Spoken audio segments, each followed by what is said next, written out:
رمضان جانا وفرحنا بو بعد غياب. السلام عليكم ورحمة الله وبركاته. الحمد لله على إحسانه والشكر له على توفيقه وامتنانه. أشهد أن لا إله إلا الله تعظيما لشأنه، وأشهد أن محمدا عبده ورسوله الداعي إلى رضوانه، وصلوات الله وسلامه عليه وعلى آله وأزواجه ومن تبعهم بإحسان. Amma ba'd. Pemirsa Shahida wa Sunnah TV yang dirahmati oleh Allah Subhanahu wa taala. Di antara keimanan seseorang ialah ia merasa bahagia dengan hadirnya bulan yang mulia ini. Ia merasa senang dengan datangnya bulan ibadah ini, yaitu bulan Ramadan. Maka hendaknya seorang muslim khawatir akan dirinya tak kala ia tidak mendapati rasa senang, rasa bahagia, atau merasa biasa-biasa saja dengan datangnya bulan yang mulia ini. Karena bisa jadi ia terluput dari kebaikan yang banyak. Karena ini adalah karunia yang Allah berikan, yang mana seorang muslim harus berbahagia dengan itu. Allah Subhanahu wa taala berfirman, "Qul bi fadlillahi wa bi rahmatihi fabidzalika falyafrahu huwa khairum mimma yajma'un." Katakanlah Muhammad, dengan karunia Allah dan rahmatnya, dengan itulah hendaknya kalian berbahagia. Karena karunia dan rahmat Allah Subhanahu wa taala lebih baik daripada apa yang mereka kumpulkan. Kemudian lihat saja para ulama, para orang soleh terdahulu yang merasa rindu, merasa bahagia akan datangnya bulan Ramadan. Diriwayatkan oleh seorang ulama, Ibnu Rajab Al-Hambali rahimahullah ta'ala berkata bahwasanya para ulama salaf terdahulu kanu yad'una Allah sittata ashhur ayuballighum syahr Ramadan. Dahulu mereka memohon kepada Allah Subhanahu wa taala selama 6 bulan untuk agar mereka dipertemukan dengan bulan yang mulia itu, yaitu dengan bulan Ramadan. Kemudian tidak sampai situ. Thumma yad'una Allah sittata ashhur ayyataqabbalahum minhum. Kemudian 6 bulan setelahnya mereka berdoa lagi kepada Allah Subhanahu wa taala agar apa yang mereka kerjakan di bulan Ramadan itu diterima oleh Allah Subhanahu wa taala. Beginilah bulan Ramadan di sisi orang-orang yang mulia, di sisi orang-orang yang mencari pahala. Bahkan sehari, sejam, bahkan sedetik dari bulan Ramadan itu sangat berbahagia, sangat bernilai bagi mereka.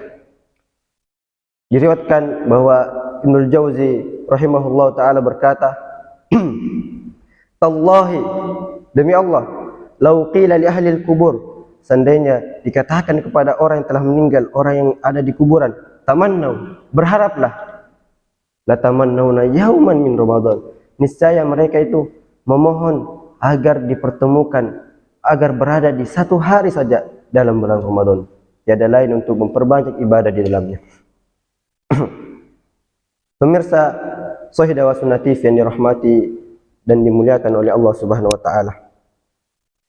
Sebagaimana yang telah kita sampaikan bahwasanya bulan Ramadan adalah bulan ibadah, yang mana seorang muslim dianjurkan untuk memperbanyak ibadah-ibadah di dalamnya, untuk memperbanyak amal-amal soleh di dalamnya. Akan tetapi perlu kita ketahui bersama bahwasanya ibadah seseorang, sebanyak apapun ibadah seseorang, apabila tidak didasari dengan keikhlasan kepada Allah Subhanahu wa taala, niscaya amalan itu tidak diterima oleh Allah Subhanahu wa taala. Amalan itu tertolak.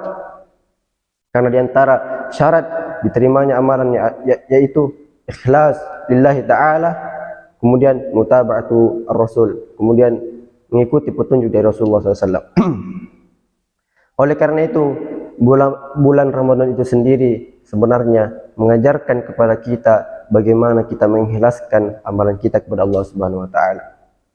Lihat saja di dalam amalan puasa. Rasulullah sallallahu alaihi wasallam bersabda, "Man shoma ramadhana imanan wa ihtisaban, ghufira lahu ma taqaddama min dhanbi." Barang siapa yang puasa Ramadan atas dasar keimanan pada Allah Subhanahu wa taala, maka dosa-dosanya, dan mengharap pahala kepada Allah Subhanahu wa taala, maka dosa-dosanya yang telah lalu akan diampuni oleh Allah Subhanahu wa taala. Begitu pula dengan orang yang menghidupkan malam-malam di bulan Ramadan dengan salat tarawih. Rasulullah sallallahu alaihi wasallam bersabda, "Man qama ramadhana imanan wa ihtisaban, ghufira lahu ma taqaddama min dhanbi." Barang siapa yang melaksanakan salat malam di bulan Ramadan dengan keimanan dan mengharap pahala dari Allah Subhanahu wa taala, maka dosa-dosanya akan diampuni oleh Allah Subhanahu wa taala.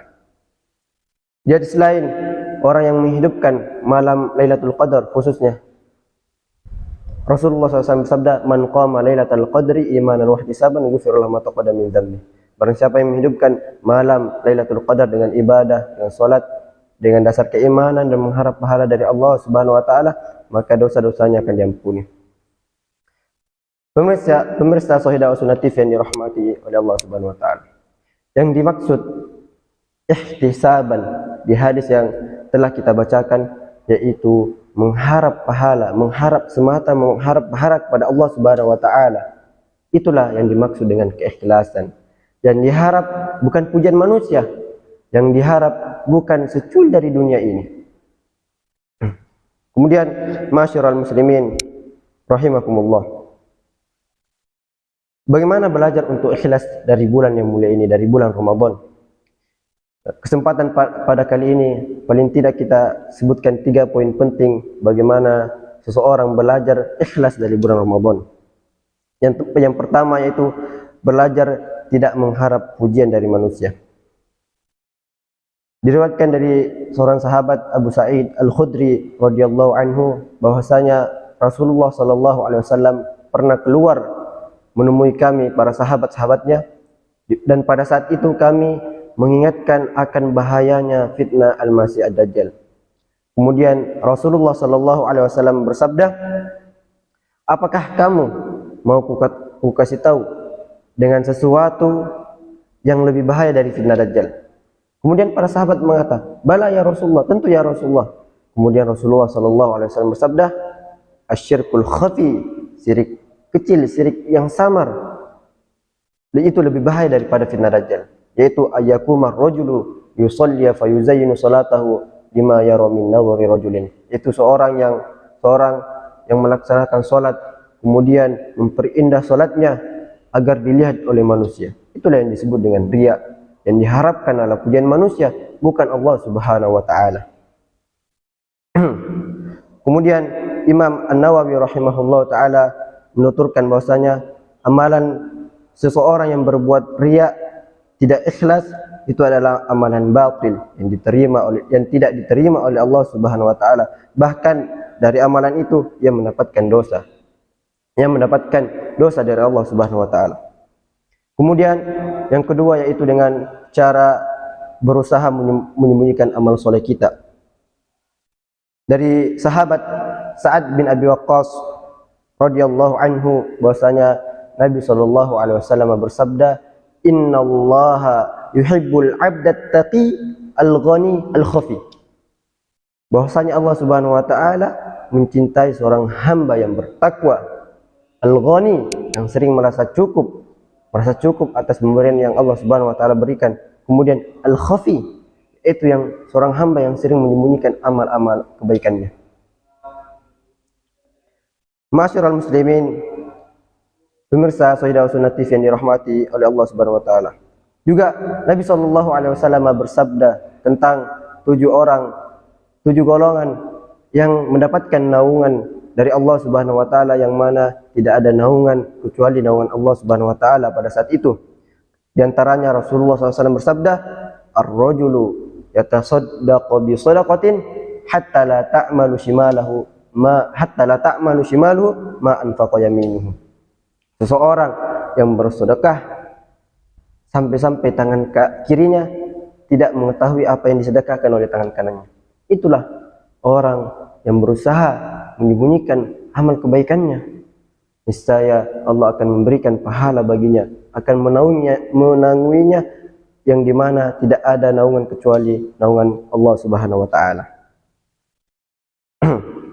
Kemudian yang terakhir yaitu bagaimana cara seseorang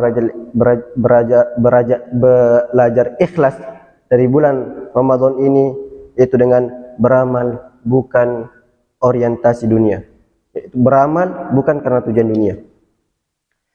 Contohnya seorang yang bersedekah yang tidak mengharapkan ganjaran di akhirat, semata-mata mereka bersedekah untuk mendapatkan balasan di dunia ini, entah mendapatkan pujian dari manusia atau selainnya. Begitu pula dengan orang yang beramal hanya mengharap dunia semata. Allah Subhanahu wa Ta'ala berfirman, "Man kana yuridu hartsal akhirati najid lahu fi harsihi." Barang siapa yang menghendaki keuntungan di akhirat, maka akan kami tambah keuntungan itu. Wa man kana yuridu hartsad dunya nu'tihi minha wa ma lahu fil akhirati min nasib. Dan barang siapa yang mengharap keuntungan balasan di dunia ini, maka kami akan berikan balasan tersebut, dan di akhirat ia tidak mendapatkan balasan apapun. Juga dalam hadis yang diriwayatkan oleh Abu Hurairah radhiyallahu anhu, Rasulullah sallallahu alaihi wasallam bersabda, "Ta'isa abdud dinar wad dirham wal qatifa wal khamisah." Celakalah hamba-hamba dinar, celakalah hamba-hamba dirham. In u'tiya radiyah, jika ia diberi ia ridha, wa illam yu'ta lam yarda, jika ia tidak diberi ia tidak ridha. Ta'isa munkasar, celaka dan akan kembali binasa. Ma'asyiral muslimin, pemirsa yang dirahmati oleh Allah Subhanahu wa Ta'ala, kenapa mereka dikatakan sebagai hamba dirham? Mengapa mereka dikatakan sebagai hamba dirham? Mereka dikatakan dengan julukan tersebut karena ia beramal karena ingin mendapatkan harta-harta yang kami sebutkan tadi. Ia beramal karena ingin mendapatkan ganjaran tadi. Makanya ia disebutkan sebagai hamba tersebut. Beda dengan orang yang beramal yang mengharap pahala ganjaran dari Allah Subhanahu wa Ta'ala, itulah yang disebut sebagai hamba yang sejati. Inilah 3 poin penting yang bisa kami sebutkan. Semoga kita termasuk orang-orang yang dimudahkan oleh Allah Subhanahu wa Ta'ala beramal soleh, memanfaatkan di waktu-waktu bulan Ramadan ini. Wallahu waliyut taufiq. Hadza ma aqulu lakum. Wassalamualaikum warahmatullahi wabarakatuh. رمضان جانا وفرق